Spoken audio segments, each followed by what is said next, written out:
podcast special, the review show to be determined with a better name later.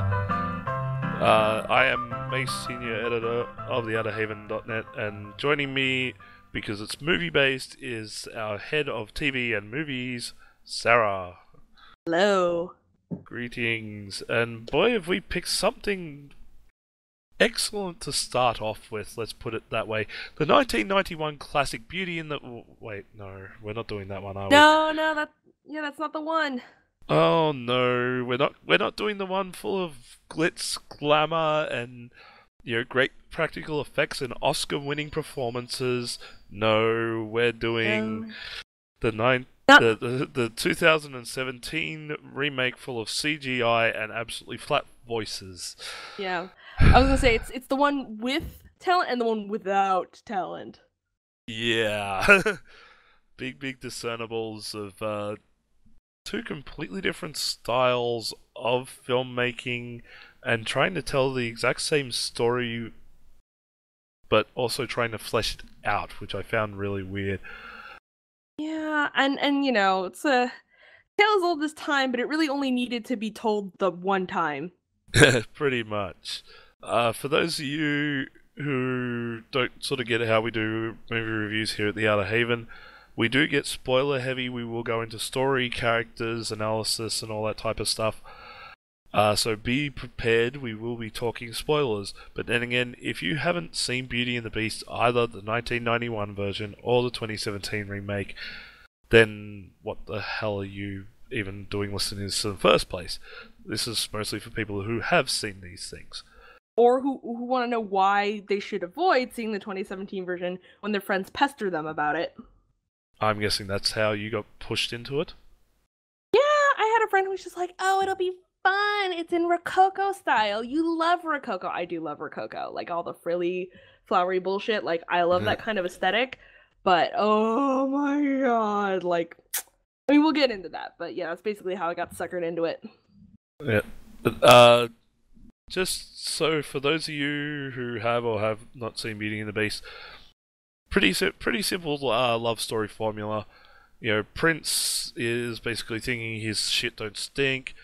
He loves these big parties, his big glamour, loves all the glamorous people. A old woman comes into one of his parties asking, for shelter. He denies her. She turns into this, beautiful-looking enchantress and places him and everyone inside the castle at the time under a curse, which turns him into a beast and everybody else into silverware and household furnishings for some reason. Yeah, because that's fair. Yeah, because that's totally fair. Until, the beast or the prince learns how to love openly with his heart and adds in the ticking clock of a single rose that dies petal by petal as time goes past. If the final petal should fall on the rose, he becomes a beast forever, and the servants become furniture, actual proper furniture. Mind you, while they're enchanted, they're practically immortal, and they can move about. But if the final petal falls, they become solitary objects, whereas he just becomes a beast. Again, fair. Totally. It feels like they're really punishing like the servants more. Like, it hey, is. if this one douche doesn't learn not to be a douche anymore, you all die. Yeah, pretty much. And like that was actually one of the weirdest things, and I even pulled that back to the 91 original. That it seems to be punishing the servants more because they end up becoming just standardized objects with no thoughts, feelings, or whatever. Yet the beast continues just living as a beast. Yeah, he goes on. I mean, you have to wonder if like the point is to be like, oh, you're gonna get all these people killed. But I'm like, if he really is such a dick that like would just deny some woman a rose and shelter, deny her shelter, then like I don't think he's gonna care that all of his servants are gonna die. Yeah, pretty much. I don't feel like that's an issue for him. But yeah, and the movie obviously goes on the very stereotypical. We have Belle, who is the most beautiful woman in insert French name town here, because the town never actually got named in either version, if you actually remember that. It was just like generic French town where they sort of sound French but all speak English. There's the subplot with obviously Gaston, again, a counterpart to the Beast in his arrogance and, head up his own arsiness. He wants to marry Belle, leads into the conflict in the third act because, we need drama. Big finale. Yeah. And then obviously there's got to be a comedic sidekick in LeFou, who got some changes in this one, which really amounted to sweet fuck all, but got like the biggest media press of the entire marketing scale for Beauty and the Beast. Yeah, we're gonna have to talk about that. But yeah, so that's of course, at the end of the day, love triumphs. Belle falls in love with the Beast, and he reverts back to something that looks even worse than when he was a Beast, and they live happily ever after. Blah blah blah. Stereotypical Disney schlock. But sort of general thoughts of the movie as a whole. Either version, go for it. All right. Well, I have to say, I was always more an Aladdin girl growing up. So like I grew up 1991 I was actually when I was born. So I didn't see any of these movies of the original Disney Renaissance movies when they were coming out. I watched them later. But I will say I was always more of like an Aladdin. I didn't like The Little Mermaid that much. And I didn't particularly care for Beauty and the Beast that much either. And I never sort of figured out why. It's not that, it's not a great film, like, being someone who studies film and reviews film, I can see it for its aesthetic and storytelling and musical value. It's just, I don't know, it's never quite touched the same, internal switches that it does for other people. But this movie, the 2017 version of the movie, makes the 1991 version look like it was crafted by angels, because this thing is a mess. It has a lot of problems. It has a lot of lip service. It never feels like it's quite going all the way. It never feels like it commits to like either retelling the story or going in a new direction. It just sort of feels like it's wishy-washy, kind of stuck in the middle. Some of the new stuff I was not a fan of, which I'm sure we'll talk about a little bit later. And honestly, I just think more than anything, it's an ugly movie. It's just an ugly looking movie. The CGI, I was just like, I don't know why I'm looking at this, but I don't like that I'm looking at it. So those are just sort of, my general thoughts. What about you? For me, I'm a product of the 80s. I grew up through the Disney Renaissance. I saw Beauty and the Beast, I saw Aladdin, I saw all those types of Disney films that were the peak of the cell shading, like the cell era of animation, and the beginning of the integration of CGI. These things to me are masterpieces. They are films that can never be topped, no matter how hard you try.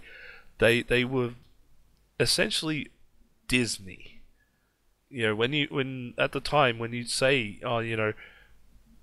Aladdin, you wouldn't go back to the original storybook. Everybody instantly thinks the movie with Robin Williams in it as the wisecracky genie, and you got the street smart Aladdin and the beautiful and confused Princess Jasmine.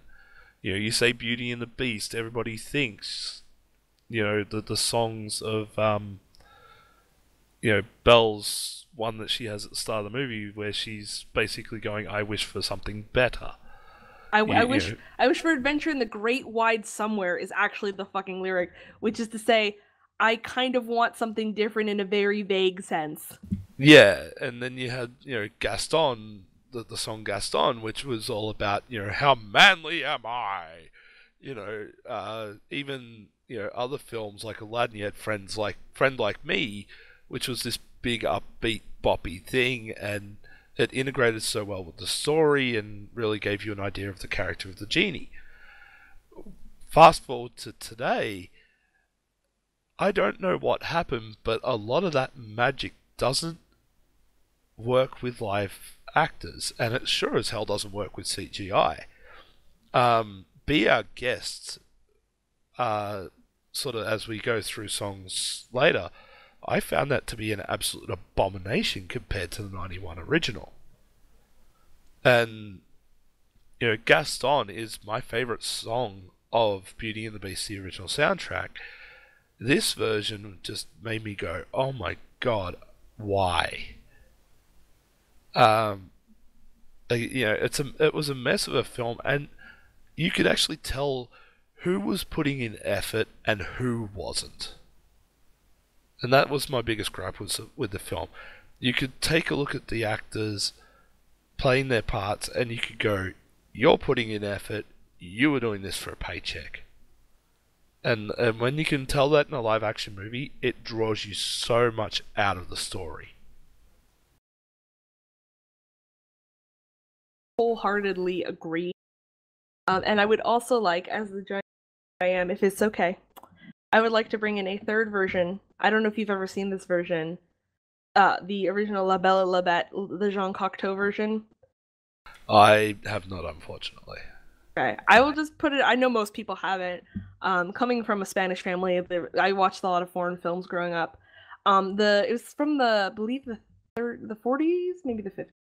La Belle et la Bête is a black and white French version of the story, which is a lot closer to the original fairy tale than like Disney's version is. And it's just fucking insane because Cocteau was this surrealist, and so there's like, instead of having servants that are like, like there's Lumiere and Cogsworth, you have like the candelabras are actually made of arms, like they're actual arms attached to a wall holding like lights, which is terrifying. And it's big and it's billowy and it's weird, and the beast is like all practical effect, and it looks kind of bad, but it's also hilarious. And if you are listening to this and you're like, you know what, if you agree with me, we're like 1981's Beauty and the Beast was good, but it wasn't like really your cup of tea, give La Belle et la Bête, just like a trying chance, because if anything else, just the pure entertainment value of like watching as both Beauty and Beast descend upwards into the sky at the end, it's worth it, just for sheer entertainment value. Oh, so we sort of have the good, the bad, and the oh my god, what the hell? Yeah, we have the good, the bad, and the very, very French. which is fine because if I remember correctly, the actual story of Beauty and the Beast is based on a French novel, so a French fairy tale. Yeah, it's sort of disputed. We don't need to get into that there. I'm sure that's I'm a sure discussion for another day. Yes, and a lot more research, that's for sure. So yeah, should we break this thing down by its components?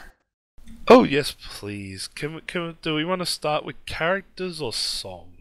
Oh my god, no. Let's beat the elephant in the room here. The music is just mind-bogglingly bad.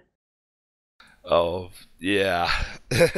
It's just you almost feel like they forgot it was a musical until like maybe halfway through like the process of putting this thing together, and they got, oh yeah, we have to get these actors to sing. Yeah, they definitely had that. The first song they open up with is actually a new piece, and that wasn't too bad. That helps set the stage. They actually had somebody that was a singer for that. I'm just trying to remember. It was the one. Sorry, Audra MacDonald, who became Madame de Garden-Robe. Basically, she became a wardrobe. Yes, Audra MacDonald is like a classically trained singer. And she's done like she's really famous on Broadway. So the fact that they got her is great. But the fact that they also were like, and now we're gonna make you a wardrobe. It's a little. It's just like you can make her the wardrobe, but you make Emma Watson, who like even auto-tune can't save the fucking. Don't. You know what? I was gonna say don't get me started, but you know what? Fuck it. This is the time to get started. It is time. That's what we're here for. Oh my god, Emma Watson. I don't know what it is. I don't know what happened to her mentally, since leaving the Harry Potter franchise, but she forgot that she had emotions.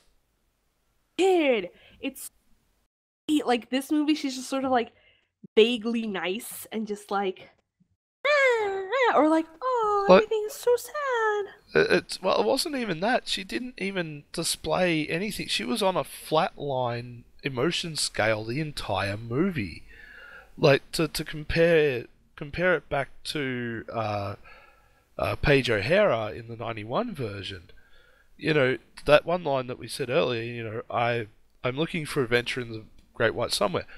The way I just said it then was how Emma Watson delivered it in the song. Yeah, Whereas very monotone. Paige O'Hara's was, really, I want adventure in the Great White Somewhere, and it was Yeah, just that you could feel her need to get somewhere in that one line. Whereas Emma Watson was just, I want adventure in the Great White Somewhere. Is that the right line? Pay me. yeah. I wanna have a better agent, please now. Like, girl, it's okay. Like, and it's just, again, why not cast actors who can sing? Why? Like, they Well, exist. They exist. I know they do. well, Like, look at we have Hugh Jackman. He is a real person. He would have been God. awesome. Hugh Jackman as Gaston? Yes, please. Fuck yes. Yes, he would have been perfect. Like, literally, he is. Like, physically, bravado-wise, like, he could have totally owned that role. Instead, we get sort of, trying too hard, but not really. Like, Luke Evans is a fine actor. He just doesn't quite fit. Well, I'd like to get to Luke Evans eventually, but sort of staying with sort of Emma Watson and her portrayal of Belle. The whole being flat, and the fact that they had to use autotune to at least make her sound close to something believable, was just absolutely terrible. Even in her acting, like when she's supposed to act scared, she just acts flat. When she's supposed to be happy, she smiles, but her voice doesn't change octave. Or her eyes don't, like, match. No. Oh my god, it looks like she just came off reading the most boring book ever. Yeah. Every time. And, like, that the song that really disappointed me the most was Something There, where it's like the Beast and Belle are falling in love. Like, the whole point is to be like, it's supposed to have a range of emotions. And she just so pleasantly bland through everything. And I was just like, you're falling in love, goddammit. Like, emote. Her portrayal of this, and I can't believe I'm going to use this term. It is Shatner worthy. Her performance was Shatner. Yeah, everybody makes the jokes of William Shatner doing Rocket Man. I arrived 10 a.m. Free flights. And it's like even William Shatner had a little bit more emotion than Emma Watson as Belle in this thing. I was gonna say this feels like Jeremy Irons. You know what I mean? Or it's just sort of like blah. Yeah. Almost actually no. Sorry, I was gonna say what's his name? Ewan McGregor in Les Mis. But no, that's incorrect. You mean Eddie Redmayne? No. Sorry, sorry. No wonder I said Ewan McGregor was fucking on the screen. No. Who did he play? Yeah, I am Shabba. That one. Oh shit, Russell Crowe. That's the one, Russell Crowe. Thank you. Oh my god, was that terrible? But no, that was Gaston. That was Gaston. I mean, like, I still feel like he tried. Russell Crowe really wanted to, like, do his best, and he just couldn't. He just wasn't there for it. He just, His best was just absolutely terrible.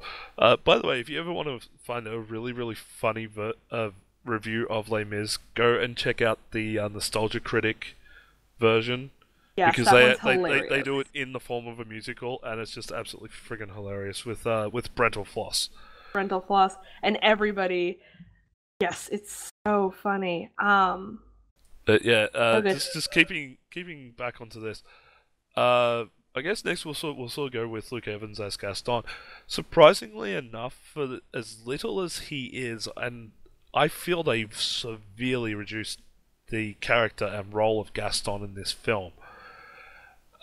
Luke Evans did all right. He had a lot more effort into his singing than most, and he probably came closest to emulating, at least, in the way he presented himself and the way he talked and acted, to what Richard White did in the '91 original. The problem I had with Luke was he just didn't have the look. Yeah. That's what got me with it. He had the mannerisms, the arrogance, and everything down pat for what he was allowed to do. Because let's remember, Gaston is like the most chauvinistic guy on the planet. And since you've got Emma, I'm a goddamn feminist Watson in this, I can tell you now she downgraded what he was allowed to do as Gaston. Yeah, I think they also Disney was just worried. Like, I don't even think it was just Emma Watson. I think they were just worried that like what does like a 90s take on like a 17th or 18th century French misogynist look like? Yeah, You especially know, with how sort of teeter-totter the subject matter is in the political spectrum right now. and I really think though that they missed a really great opportunity because like the whole point, and I'm Cracked has brought this up time and time again. The whole point is that Gaston would be the hero in literally any other story, any other fairy tale. He would be hero. But here in this story, he's presented as the antagonist. He's cocky, he's sure of himself, he only cares about looks. You know, his sort of like blatant disregard for Belle's like thoughts and her intelligence and what she really wants is presented as like not as, oh, he knows better. It's, oh my god, this guy is the real monster. And I'm like, you could have done like that. Still works. It still works as a storytelling technique. But I don't know why they just decided like, but that makes me uncomfortable. And I'm just like, but like the whole point of the character is like, look at this guy who you really root for and see what like an actual monster he is. Yeah, exactly. And that's where he becomes the contrast to the beast, who has the outwards appearance of something ferocious and could kill you at any minute, but internally he is that nice guy aesthetic. Whereas Gaston, he's this pretty boy, he's the bad boy that all the girls want, but inside he is that monster that everybody thinks the beast is. And it's a great contrast, and it's a shame that they downplayed it in this one. Of course, my other gripe with the whole Gaston character comes down to Luke Evans just not looking the part. He needed to be a lot more chiseled, and he needed to actually be bigger. Yeah. And there are ways. Every version of Gaston that you've seen since pretty much since '91, even the I don't know whether you've seen the ones that act at the at Disney World. Sure, they're in the bodysuit with the padded muscles and that, but they all they have the jaw lines. They have the jaw lines. They have the big muscles. They needed that to be a part. That was a big part of his arrogance, was his narcissism in himself. This didn't come through, with the exception of the song Gaston. But it wasn't more Gaston himself talking about himself and how great he was. It was LeFou saying how great Gaston is. Yeah, basically just like bolstering his ego. Yeah, exactly. I mean, and I think just a lot of the problem with Luke Evans is just that there are ways to make, like, even if the actor doesn't have that much time to like bulk up, there are ways to make him more grandiose. I feel like even though he had like the arrogance, he didn't just quite have like the bravado or like this intense self-confidence that a Gaston needs to have. Is why I really think that like Hugh Jackman, being, even though he'd be kind of old considering who they cast as Belle, I think he would have done really great because he can play that sort of like outlandish, big personality that Luke Evans just seemed to sort of like struggle under the weight of. Yeah, exactly. No, I'm right there with you on that one. So, let's talk about the Beast. Because Yeah, Dan Stevens as the Beast and the Prince. yes, What for? oh, go ahead. I want to get the praise out of the way first.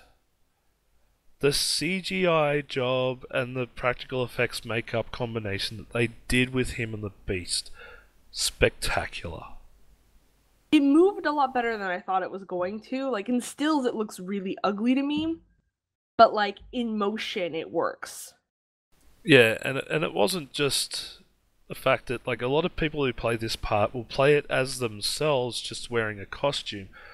But he went to the extra thing of make sure he was hunched right over and the arms swing when he moves, and he got the mannerisms of somebody that is this gigantic beast body down pat. Even when like the dance scene, and he really upped his posture and everything. It wasn't just, okay, now I'm standing straight. It was, I'm standing straight with my chest out and I'm feeling proud of this moment.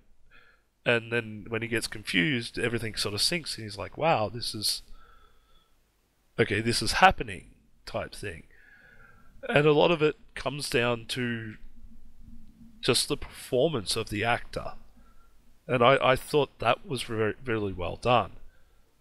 The fact that he still can't sing worth a fucking lick doesn't really hurt him, but So I think honestly, so it's kind of weird because Dan Stevens also plays David Haller in Legion. So it's a very different character. So I got a little bit of like, when you get actor whiplash, when you like immediately see somebody in something else that's totally different than the role they're currently playing. Yep, I got that with Alan Rickman when he did Snape, and then he came out as Marvin in Hitchhiker's Guide. Yes, he's such a good Marvin. But yeah, I got that sort of whiplash with him, so I feel like I didn't enjoy his performance. Like it's definitely one of the less egregious, but I still just can't get over like you're gonna compare it to the 91 movie no matter what. Like it's just having the Disney remake, you're always gonna remember the original from Disney. And I just felt like even though he brought his own spin to it, it just wasn't as effective as the original. No, it was very hard, at least voice-wise, to top Robbie Benson's performance.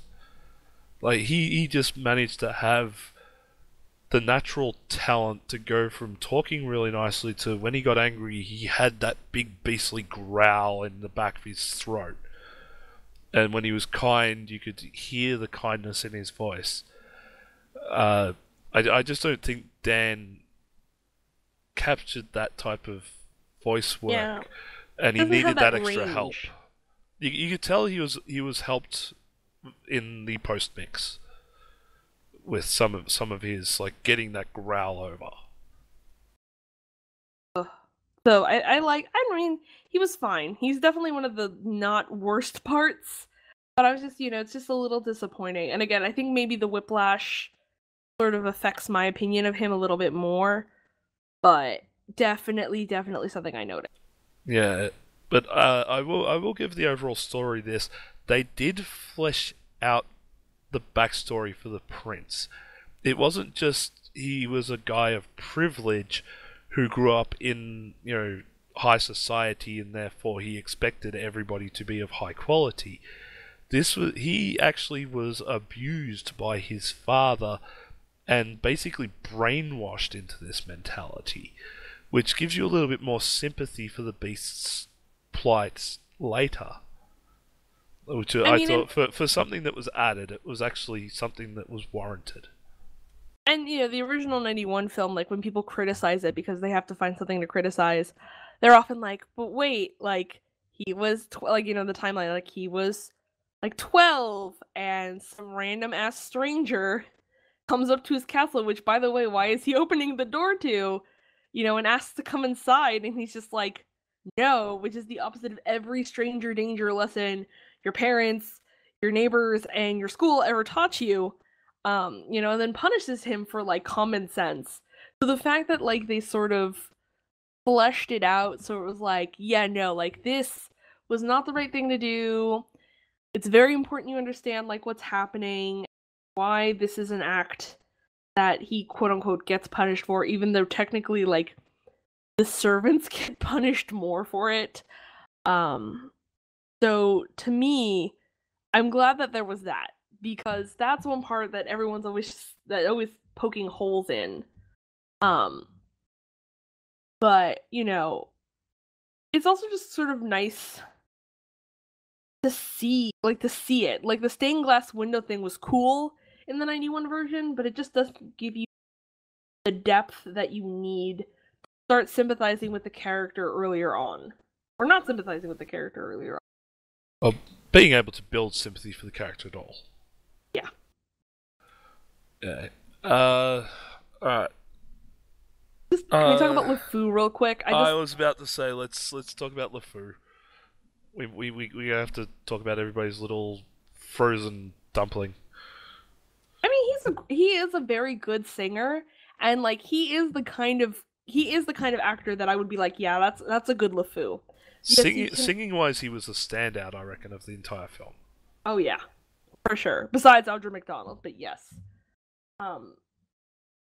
he's just because he's such that personality. He has such good comedic timing, but and there's always the but with this movie. The fact, and you know me, we've had discussions about this before, that I'm very, should have more representation. Representation is so great. You really need to get out there. Like, there are gay people and African American people and Asian people. Like, why don't we have more of that in movies? So when they were like, oh, he's gonna be gay, and I'm just like, great, freaking finally, like let's, Disney, like, get with the freaking times. And then it Dumbledored, right? Which is, for those of you viewers who did not have this experience, after the books came out from Harry Potter, J.K. Rowling had a Q&A event. And someone was just like, did Dumbledore ever get married? Like, was he ever in love? Like, what's the deal with his romantic life? Because apparently that's a thing people are just dying to know. I mean, whatever floats your boat, I guess. Shipping syndrome, in other words. We need to know what every character's sexual preference is, what their love life was like, so then we can, if they're not gay, we turn them gay, and if they are gay, then we ship them with our favorite non-gay character, all that shit. Yeah, but the problem was, so she goes, oh yeah, he's gay, and everyone was like, oh my god, and everything was rainbows for like 20 minutes, and then somebody went, that's nice, then why didn't you hint at that, put that in there blatantly? Like, why wasn't this an aspect? Like, what is then the point of saying that Dumbledore is gay when his sexuality and romantic life play no role in the book? And fans were just like, this is just lip service. This is just you maybe not retconning, because, I don't know J.K. Rowling. But this idea that, like, well, if I say a character's gay, then that automatically makes my work more diverse, so I don't even have to show it. Of course, bullshit. Yeah. Of course, we're alluding to, LeFou's sexual preferences, which I will say were actually handled really well in this film. You get little hints of it here and there. You can see his admiration for Gaston is more than just their friends. He wants more out of this, and it was another part that got played into the song Gaston. And this comes down to Josh Grad just being a guy who can do subtle hints really well. There's bits where he's up on the bar during the song, and it's a little things just like the way he crosses and swings his legs. Near at the end of the song, he's actually dancing for a moment with Gaston, and they do the whole spin out and spin in thing to the point where Gaston is pretty much hugging over the top of LeFou. Yeah. And LeFou sort of stops and looks up at him and goes, "It's a little bit too much, isn't it?" Yeah. And Gaston just looks at him and goes, "Yeah." He's like, "Okay," and just doesn't move. It's like I know this is wrong, but you know what? Fuck you. I'm going to enjoy my moment. I'm gonna enjoy my moment of repressed sexuality in 18th century France. Exactly. For me, the problem is that, like, if you're gonna make such a big deal out of having an LGBT character in your movie, and you brought this up, they made a huge deal out of this character. Why not, like, instead of making it subtextual, why not just make it text?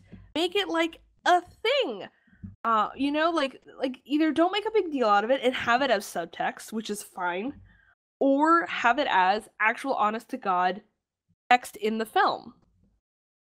Well, again, I think that comes down to the fact that we are talking, 18th century France, which a lot of that type of stuff wasn't sort of commonplace or anything, and a lot of people did hide their sexual preferences due to the nature of the time of they could get kicked out of their town and they would be killed. They would be executed. And again, I think it's also the same thing like with Gaston's misogynistic nature. I think Disney sort of went, okay, we're gonna have it, but we have to be careful of which lines do we cross and which lines don't we cross. And once the information got out, they were like, "Oh well, let's run with it." Like the whole thing was, there was meant to be this big gay scene in the movie. Okay, no, we got two extremely minor ones, which were played off really well for comedic effect. The one, obviously, that I described before, between Gaston and LeFou. And then right at the end of the movie, where they're having their big dance, you get the reprise of Beauty and the Beast.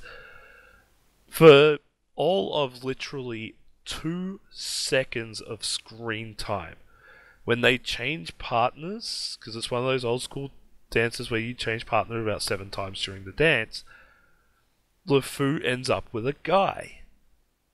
And it was on screen for 2 seconds. 2 seconds. And that's what the whole fuss was about, was that 2 seconds of footage. And it's like, I saw it and I'm like, you know what? Good on them. They kept it subtle, but you could see what they want to do with the character. And this is something that they didn't have in 91, but it's something I would like to see, if they do, say, a stage musical like they've done with Aladdin and The Lion King. I would like to see that be done in future versions of LeFou. Because it adds to the character. It makes him more than just a dumb comedic sidekick. I mean, and I will say, there are ways to do it subtly. Like, I don't know if you ever watched X-Men First Class. Yes. So there's this scene, and it's really very quick and very quiet, and it's between, I always forget, I'm never great at characters. It's Darwin and I want to say the blonde one. I'm bad at names. But anyway, it's 2 characters. And they share this moment where they just sort of look at each other in this very loving and gentle way. And then one of them puts their hand on the small of the other person's back. And like, it's very quiet. And they didn't make it a big thing in the marketing either, in sort of the articles about it. And it's very quiet, but like a lot of people were like, oh my, like. Yeah, it's not that bad when they do that. Like when they keep a thing subtle and it gives you something you can pick up on later. I like those type of things. But like I can understand also going the other way. If you're going to be proud of your sexual preference, whether it's gay, straight, bi, whatever, blah blah blah, go for it. One of surprisingly enough, one of the biggest Australian films for as homophobic as we get stereotyped into being is Priscilla, Queen of the Desert, They which is love Priscilla Queen of the which is Desert. which is all about gay people and being proud about being gay and being a drag queen and all that. That's one of Australia's best films. Yes. You know, and that's very out there and in your face with everything. And it's a It's brilliant film because they treated the subject matter with respect. and That, dignity. yeah, and dignity. And that's what I like. I'm one of these people who, when you put something out there and go, LGBT rights must be done now, now, now, now. Okay, cool. You want the rights? That's not a problem. But you know, it's gonna happen. But don't sort of shove it in my face. You know, I hate the pressure that comes on these type of matters, and when these type of characters come up, how they have to be the headline. They have to be, Yeah. you know, the marketing gimmick. They have to be. No, they don't. They really shouldn't. They shouldn't be the marketing. Like, yeah. The best way to treat these type of characters is with dignity, respect, and you don't make it a big deal. Yeah. The you know, gay people, bi people, you know, whatever sexuality you want to call yourself, it's you at the core. You are a human being. We are all human beings, and when we treat each other as human beings, these little labels that we give ourselves don't mean jack shit, and they come off so much better in media when they are just treated just like it's an everyday occurrence. I agree. And, you know, a person's sexuality or a person's race or a person's gender or gender expression or, you know, cis or transness is not a marketing gimmick. It's just not. Like, this idea that, like, we can exploit, you know, a minority group or, you know, people who feel like they're constantly left out into sort of tricking them into seeing this movie or supporting this movie. Well, look, like, we have this one character. He's, you know, it's very capitalist, but it's also very insulting. It's this idea that, like, you should just be honored that we have one gay character in this entire movie. Honored, and you should buy tickets to this movie because of that. And, you know, to me, it just feels like this massive insult to, you know, to any community to whom this happens. You know, because it's basically saying, like, we're really not interested unless we can make money off of exploiting you a more positive way. Yeah, and unfortunately, the character of LeFou got caught up in all that type of stuff. But when you see it all on the screen, it works so well. And you know, I applaud Josh Grad for taking the role and really making something of all the stuff that was given to him to do with the character. You know, if there's anyone, like as I said, you know, he's the standout musical performance. He's actually the standout performance. Period. Period. Yeah. For this movie, you know, I think a lot of that also has to help that he's coming off the success of Frozen, and I would not have been surprised if, with especially with the Broadway talent that came in on that movie, that he didn't pick up a lot of goddamn hits and techniques to use in musicals in the future, which we obviously saw when he was playing LeFou in this. Yeah, because it is interesting because he is really, you know, an actor first. You know, because you almost sort of see this, you know, when you look at like your Hugh Jackmans and your Idina Menzel's, you know, you see them sort of doing musical theater first and then transitioning into film acting or TV acting. And this ended up sort of being the opposite, where Josh Gad actually did TV acting, you know, and then had a musical career because he was in the original run of the Book of Mormon on Broadway. I actually got to see him live. That's my little like. Hate you so much. That's going. The Book of Mormon's actually going on over here in Melbourne at the moment, and I can't get a ticket worth a damn. Just like I can't get a ticket to Aladdin. That's pissing me off. Well, now you know my pain about Hamilton because I desperately wanted to see that, and it was like pay $1,000 or suffer, and I was just like, no thanks. Oh, But I did. $275 for basic tickets to Book of Mormon. Yeah, it's a lot of money. Huh. It is, but But because the thing is, and you want to know my secret? Just like I knew Matt and Trey Parker were writing this thing. I don't always like their humor, but genuinely speaking, don't let them ramble like on a TV show that's been on for, in my opinion, too many seasons. They're very tight and they're very funny. So I was like, this is gonna win awards. We need to see it. And I bought the tickets before they got Tony nominated, and then all the prices shot up. So it's really the only way I could have seen Josh Gad performing live was to yeah, sort of like edge my shit in before then. But we're digressing and jumping way we're off tracks digressing many again. times. But Alright, acting is the most important part. So Well, considering we're talking acting chops, let's sort of go to a couple of guys who do have quite the great acting background. Ewan McGregor as Lumiere and Ian McKellen as Cogsworth.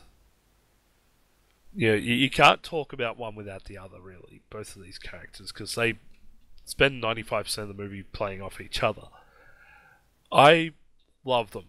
I didn't even realise it was Ian McKellen until they went to the human forms at the end of the movie. Like, that's how much I was caught up in the characters.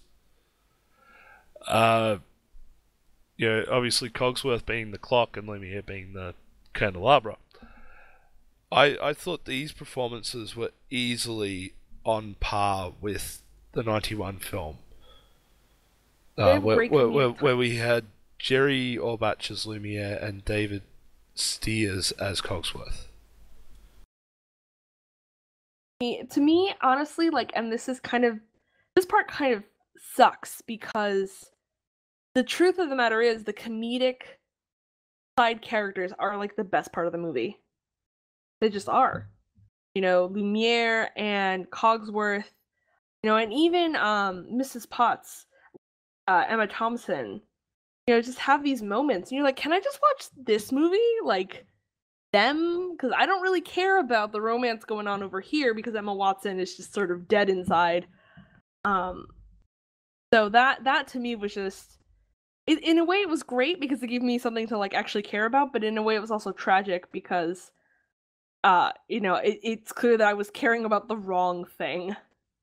Yeah, but I got the same thing. Like I got more out of the quote unquote romance between Lumiere and Plumet than I did out of Belle and the Beast.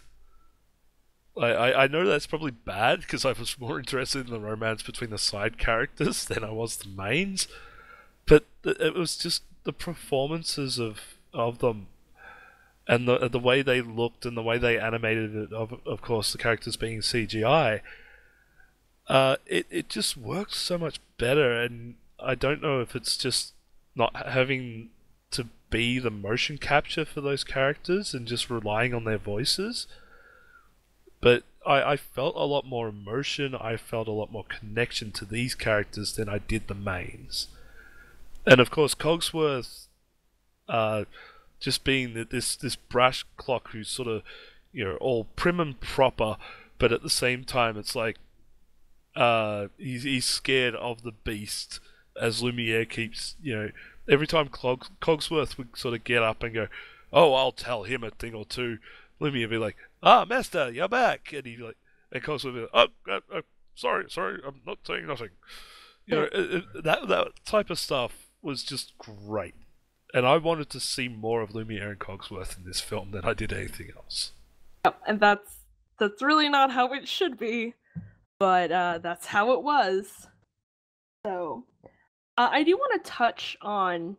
I mean, if you're cool drifting away from the characters now, because we have been talking about them pretty at length. There's only one more I really want to quickly touch on personally, and that was Miss Potts.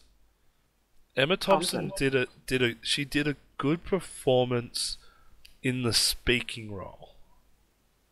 Okay, like she portrayed the motherly love and everything that you had, but I'm sorry, I have to say it, her performance of Beauty and the Beast was cringeworthy. Oh god, Emma Thompson's not a singer. Why do you give these singing parts to people people who are not just, why can't we just do it like in the old days where we just dubbed them? Yeah. Audrey Hepburn sang better than Emma Thompson did, but we dubbed her. Exactly. And and here's the thing though with that. I think personally, I think it's one of those things of the like the 91 film just set such a high standard in terms of the music and the performances in the songs. Angela Lansbury's performance of Beauty and the Beast was award worthy. Yep. And to this day when she sings it, it's award worthy. Yeah, she literally cannot be topped when it comes to doing that that one particular song. I'm looking at now, Academy Awards.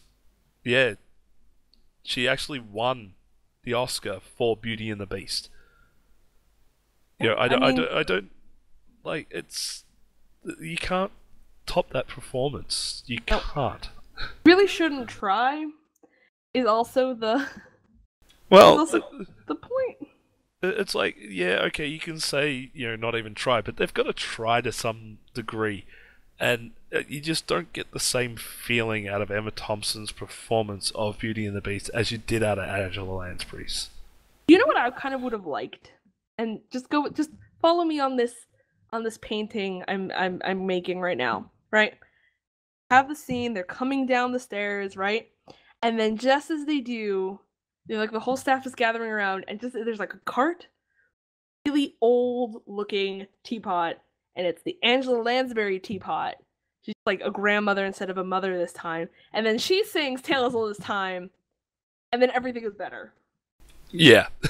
I was sitting through it going, oh my god, could we just have found some way, even if they just took an MP3 of Beauty and the Beast, yeah, and played that, And I mean, like, she sang it for the recent anniversary concert. I'm like, you couldn't get her to like do it. You know what I mean?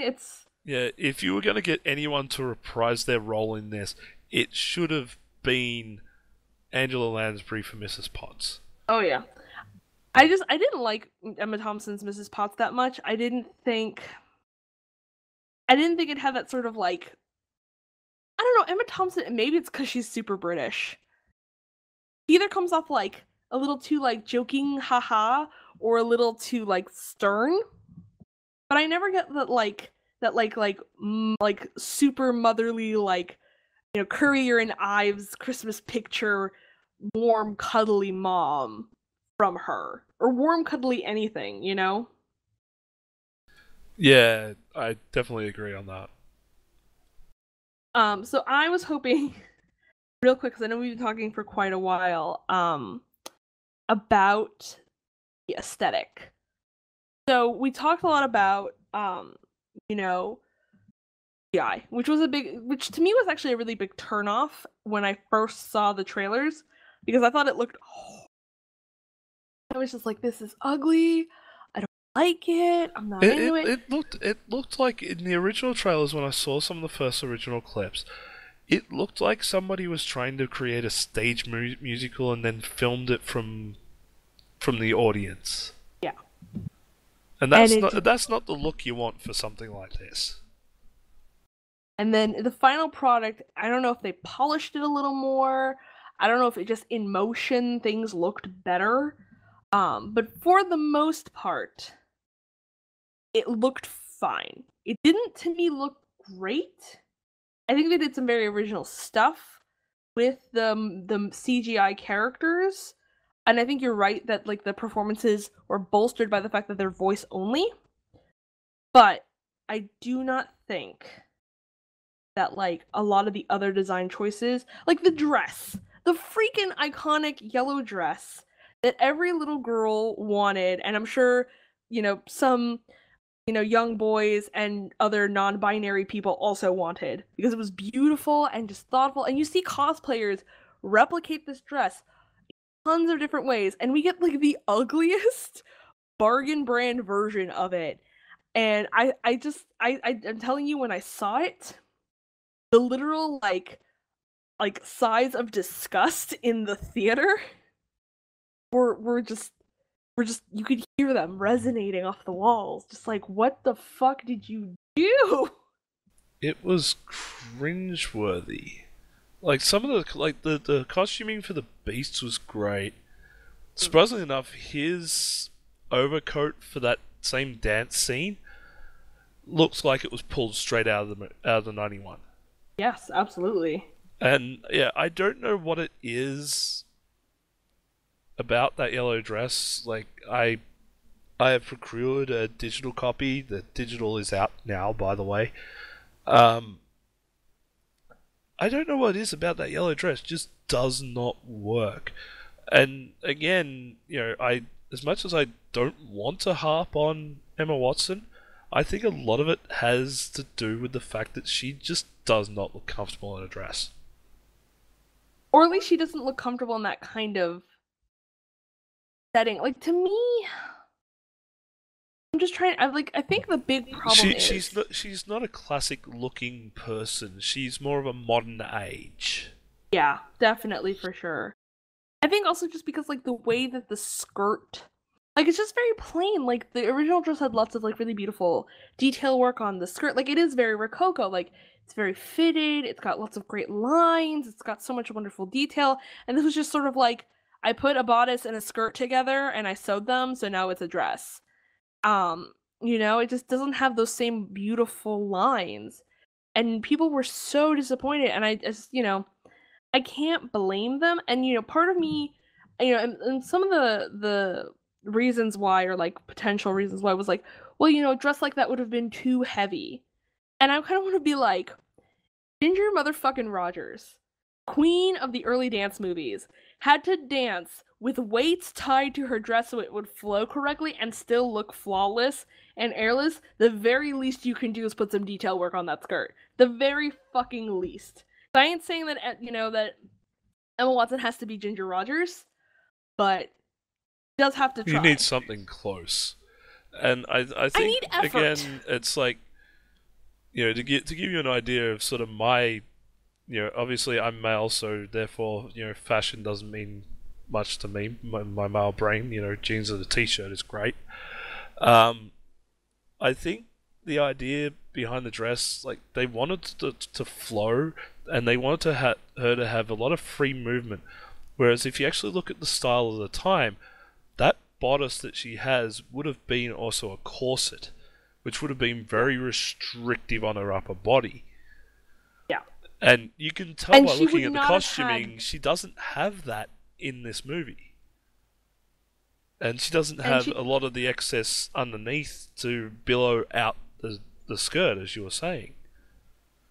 And like the fact that they went with like a strapless dress would not have been a thing. Like it's just, like if we're gonna go for period accuracy, that kind of dress would not have been appropriate.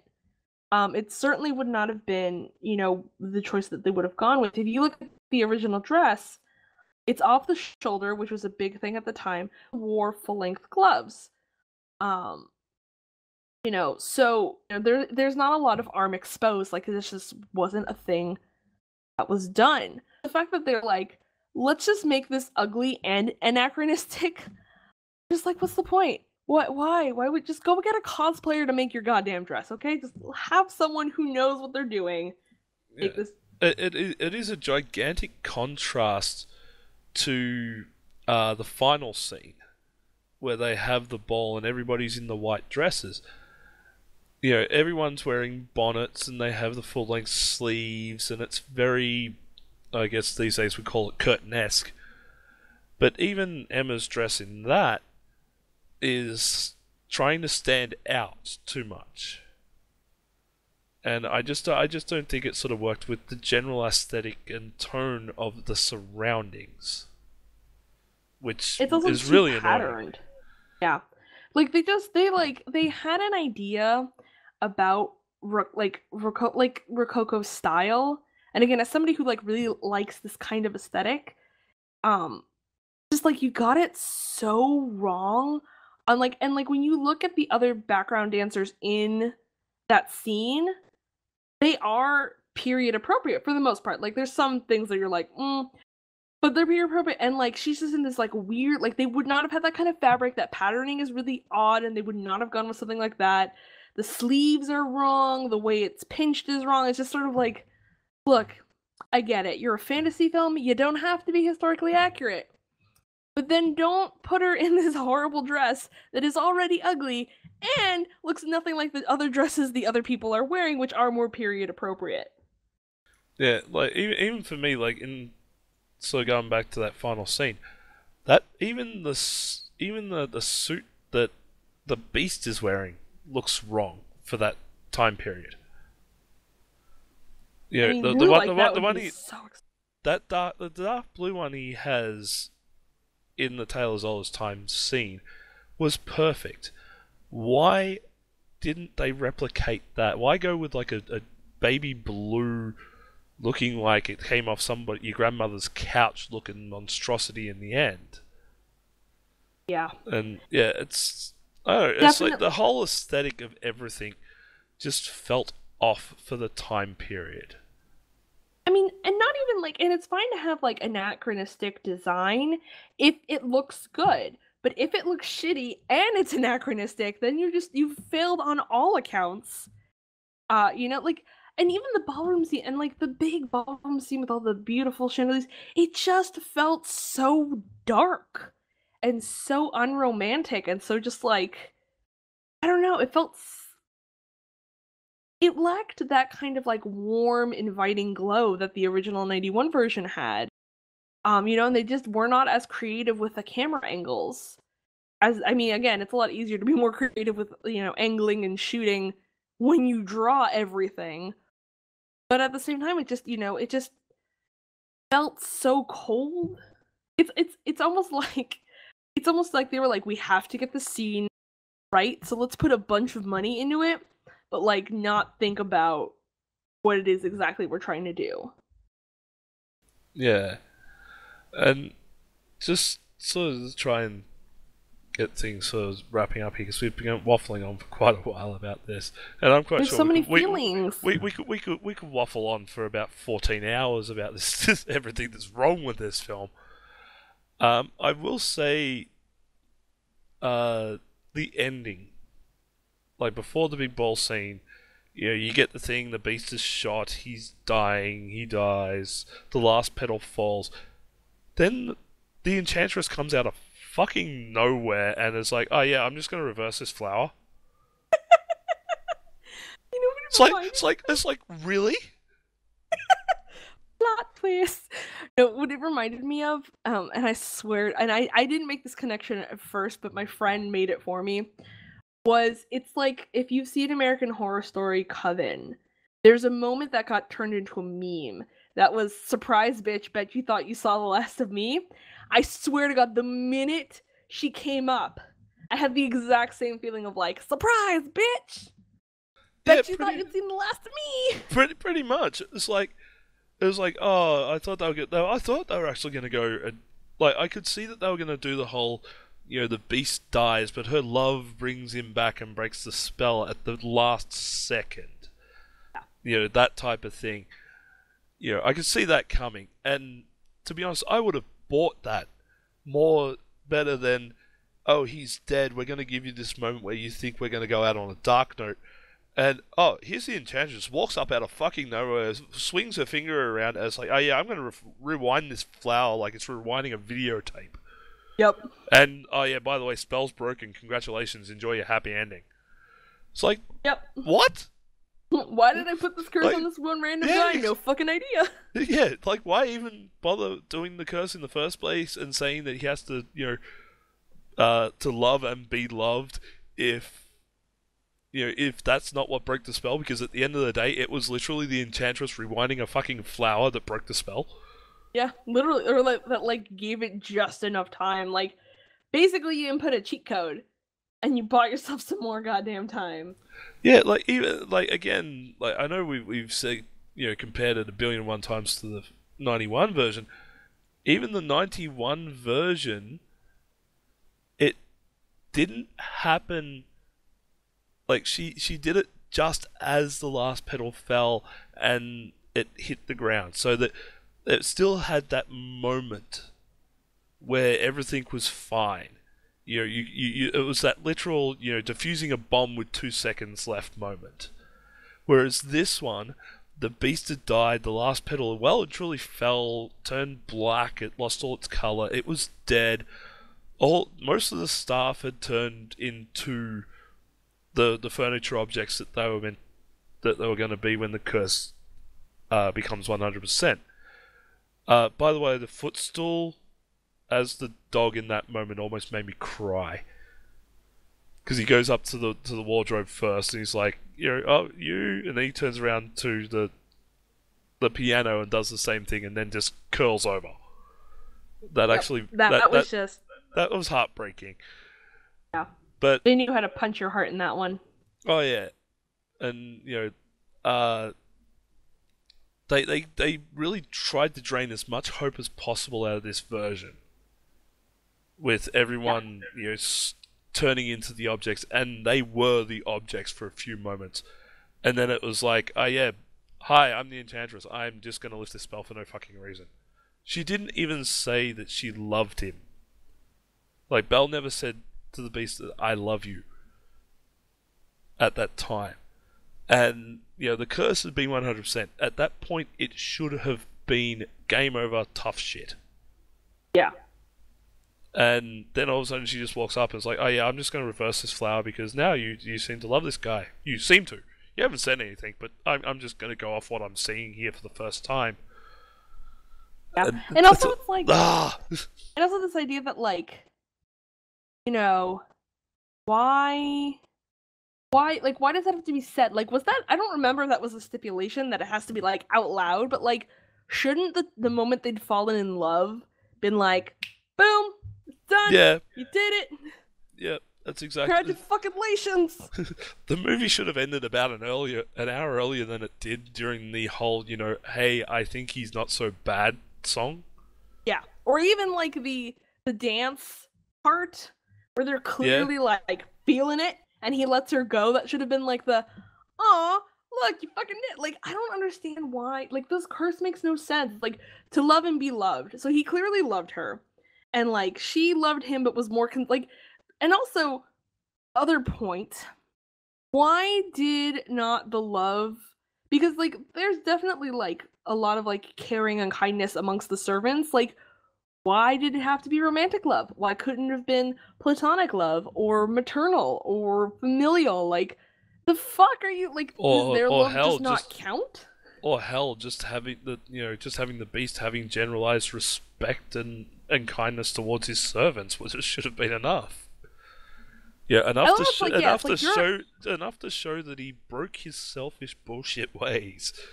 Doesn't matter how it happened, as long as it happened. That's what should have happened. Yeah. Not to mention the fact that it's like, oh yeah, you're such a shitty person, but like this actually has to do with love. It's like, but isn't he a shitty person because he doesn't understand the value of like other people? Like, wouldn't a curse about respect or dignity or kindness or generosity have been like, I don't know, a better fitting one than like romantic love, which is in its own way very selfish? Like, this makes no sense. Fairy is very bad at ferrying. And the whole thing with the castle as well, like magically it gets restored and things change their look and everything because the spell is lifted. It's like, what? Yep. Which they, to be fair, they also did in the 91 movie where it was like, okay, your castle's not going to be creepy anymore. Like, why did you creepify this castle though in the first place? Like, what was the point? Yeah, and it's like, and again, more plot holes for this goddamn ending. You notice that when, like, Belle is literally sitting there on her knees, the Enchantress has come up, done the magic stuff on the rose, and sent the power off to change him human. Belle sits there with sort of this well, as much wonder as Emma Watson could produce, which is not much, and she literally watches him turn from the beast into a human, yet she still has to stop and sort of really evaluate him for a few seconds and then looks into his eyes before realizing it's the same guy. Yeah. I mean, again, but also the same thing in all the movies. It's like, wait, it's you. Yes, you literally just saw this happen. Saw it happen. This is like a Sailor Moon transformation. Like, if you just watch it happen, you know that Serena or Usagi is there for 1 second, and then in the next second, in her exact same place as Sailor Moon, it doesn't take 2 and 2 to put together this equation. But then again, we've spent over 70 odd years getting fooled by a pair of glasses on Superman. So, but it's like, don't even get me started on that one. But yeah, it's like one of those things of. I know it's a fairy tale. I know we're trying to tell a story about love and everything, but come on, there's still logic things that need to be told in a story. If you see someone turn from a beast into a human, you know they're going to be the same person. It's not like they have a complete personality rewrite just because they've changed their form. Yeah. And the joke is kind of like, I remember when this, when we talked about this, not we, but like the world was just like, part of her was just like, I don't know if I'm still into it without all the fur. Yeah, that's actually what it felt like when she had that moment of doubt once he transformed. It's like she even says in the final say, "What do you think about growing a beard?" So it's that was just like awkward. Yeah. But still, I got to give it to Cogsworth that when he's transformed, and this was a good addition to the overall story, where the town's memory was wiped of the prince and the servants and everything, and then they got their memory back after the spell was lifted. That Cogsworth's wife comes up to him, gives him this big hug, and he's like, "Oh God, I remember you all of a sudden, and I hate you. Turn back into a clock. Turn back into a clock. Turn back into a clock." Yep. But yeah, it's like overall this film tried so hard to recapture all the glitz and the glamour and everything that the original 91 version had, but also sort of hampered itself by not willing to take the risks where it needed to be taken in terms of characters like LeFou and Gaston. And then there's just so many aesthetic inaccuracies and mistakes and stumbles that really this film is vastly inferior to even, I could see a high school putting on a better production of Beauty and the Beast than what they did with this movie. Or at least a more genuine production, right? Maybe not like production-wise better, but like I genuinely believe that like there are, high schools and colleges out there that would actually put some actual goddamn emotion, into the performances that they would give. I mean, I don't know, because Emma Watson also did The Circle, which I reviewed for the Outerhaven, where she was also very just like not present. And part of me wonders, like, are you done with acting? Or are these just like contract roles that you didn't really want to do, but you had to do?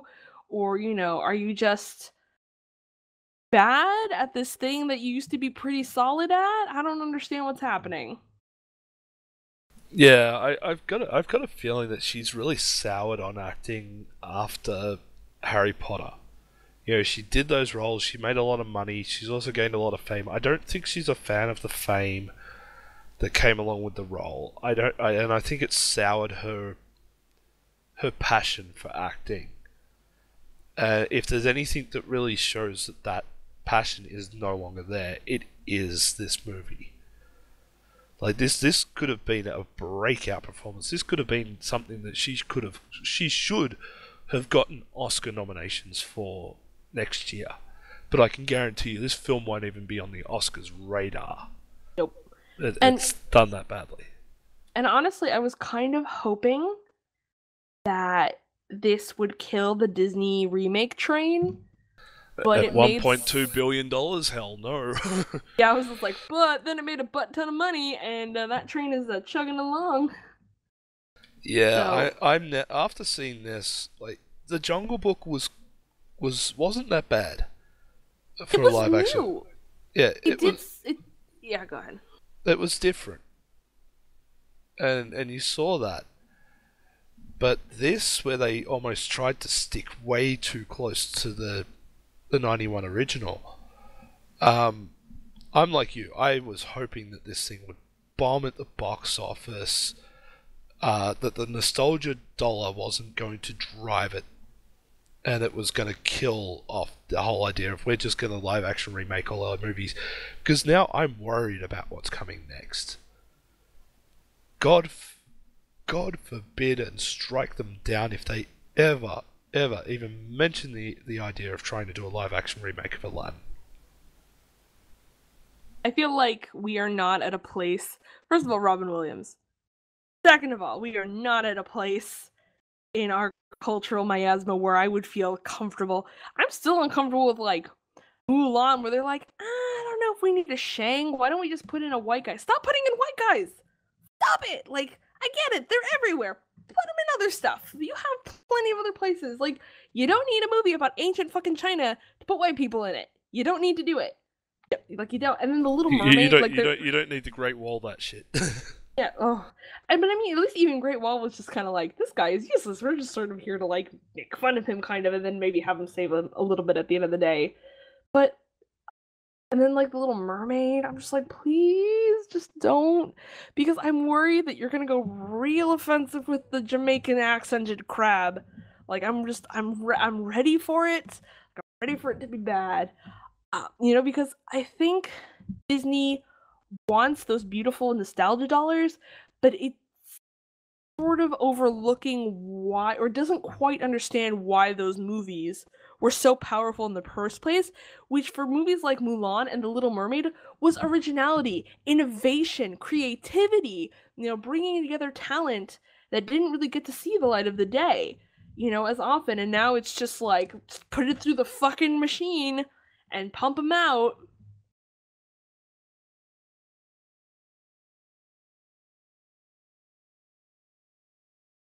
Yeah, I could definitely, I could see that, and my only hope would be, if they were to like go and do Mulan, go and actually get some of the actors that portrayed them in the original Disney version.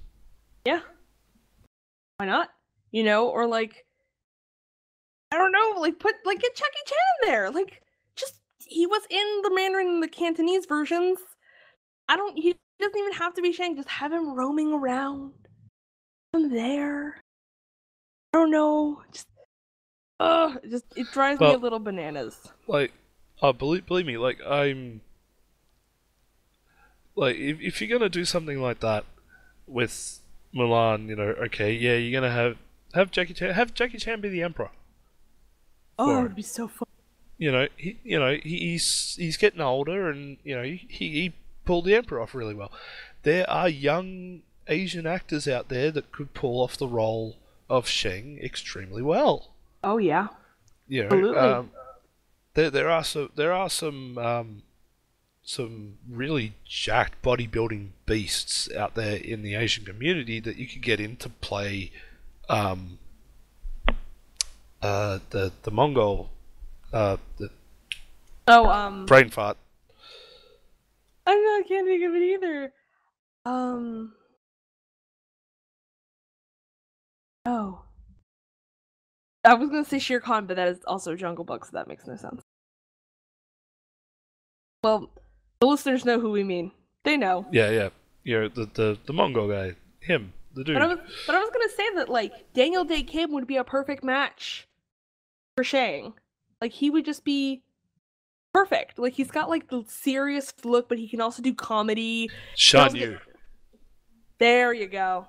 That was his name. Like, and like, these people exist. Like, you can find them. They're real, and I promise you, they want to work on your movie. It just, oh man, I don't know. I swear to God, if they ever tried to do a live action version of Mulan and they don't bring back Ming-Na Wen as Mulan. Yeah, we burn everything down. We go and we burn Disney to the ground Yep. because you've seen her work in Agents of Shield. Absolutely. She still looks like she's 30. I know she's like I 50 know. something.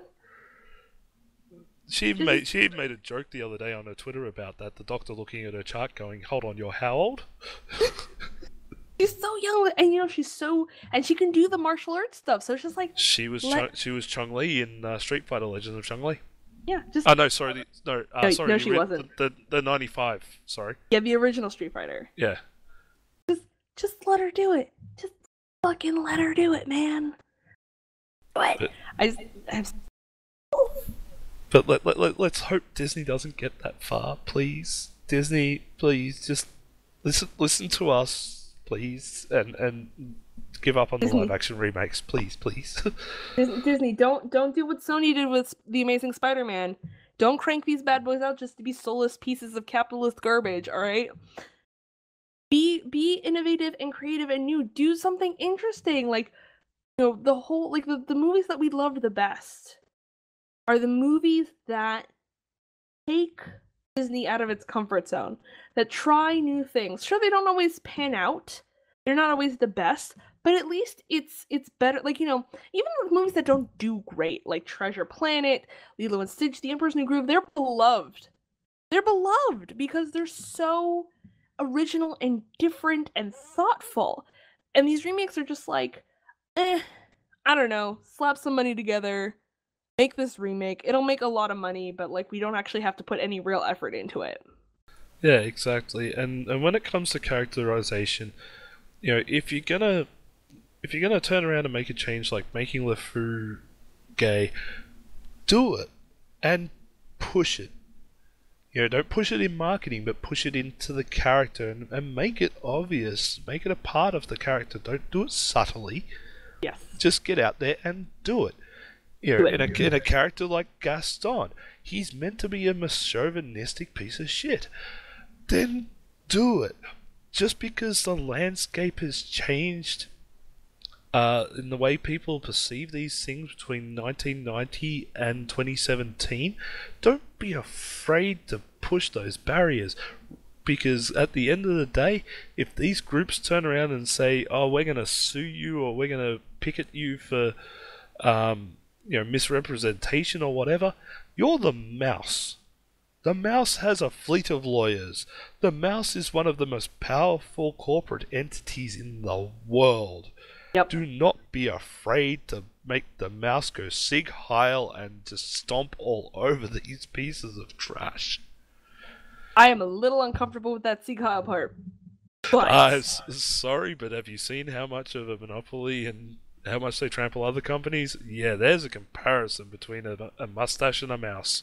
Well, to be fair, Disney was also a very noted anti-Semite, straight up. I did a lot of research on that in college, but let's not go back that far into my history. Basically, if anyone's going to take risks, it should be Disney. It shouldn't be studios like Laika, who have no money and literally live from budget to budget.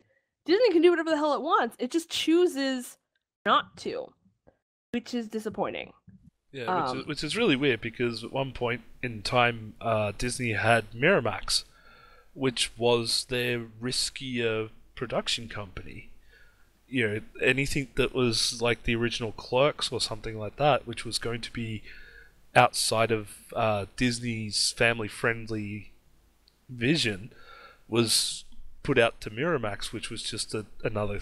It was a Disney production company, but it was just under a different name, so nobody noticed. But at the same time, this is Disney. They've got the money behind them. They've got the manpower and everything. That if they want to push these boundaries, and hell, if they want to break some glass ceilings, they can do so without fear of repercussion. Because at the end of the day, if they want to change characters around and stuff like that, and make them into something different, that's fine. It's not going to hurt so much the original versions that people grew up and find beloved. And there will always be that new segment of the market or the fan base that is going to migrate to the new version and sort of say, hey, this is a great update. But if you're not willing to treat the story or characters with the respect and dignity they deserve, then you end up with the issues like we had with this film. Absolutely. And I totally agree. And I think, yeah, I don't think I have anything more to say about it except that worst. Yeah, I know we looked at this very negative, and we did try to bring out some of the positives where we could. Unfortunately, that's just the way you go with something. Some things you're going to like, some things you're going to hate. It just happened at this point in time that you and I, in particular, found that we didn't like this film pretty much from beginning to end. We both had issues stemming from the trailer onwards, and we've been talking for that entire time about doing this. But hopefully next time we can bring a nice bit of a positive spin and just something a bit more light-hearted next time. Or, super dark. I'll go either way, really. Yeah, it depends on what movie we both see next. Until next time, I'm Mace. She's Sarah. This is... you're Sarah? You Yes. sure you're Sarah? You might not be. I don't know. Maybe. Maybe we should get Emma Watson to play me and see which one of us is real. Oh God, please no. You have so much more emotion in your voice just talking normally than she does. And that being said, this is movie review show to get a better name later. At least that's what we're calling it for this prototype version. And hopefully we'll have some more bugs sorted out by the next time we record. Thank you for listening. As usual, this is a production of theouterhaven.net, where you will be able to find Sarah's movie reviews, my movie reviews, as well as TV, video game, and pop culture news and other items. We shall see you next time.